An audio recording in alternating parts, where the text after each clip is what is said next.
সমন্বয়ক রিয়াদ এক সময় রিকশাওয়ালার ছেলে, নেতাদের সাথে ছবিতে ভেসে বেড়ানো এক ভিআইপি ছাত্র প্রতিনিধি। নাসা এখনো জানে না রিয়াদ ইতিমধ্যেই গুলশান 9 থেকে চাঁদা সংগ্রহ করে মহাকাশে পাঠিয়েছে। সে নিজেকে বলে সমন্বয়ক, কিন্তু আসলে সে এক গ্যালাকটিক কালেক্টর।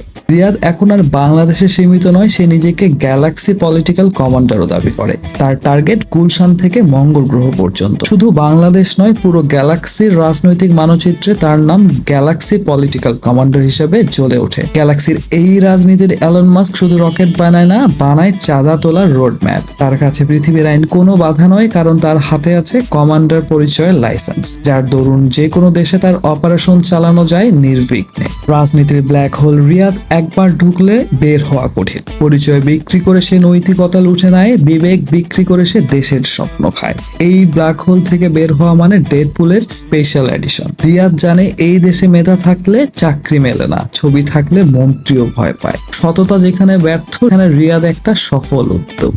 রাজনীতির এই স্পেস পাইরাট রিয়াদ যখন চাঁদার মহাকাশযান নিয়ে মঙ্গল গ্রহ থেকে ফিরে আসবে, তখন পৃথিবীর সব নৈতিকতা ফেলে পালাবে।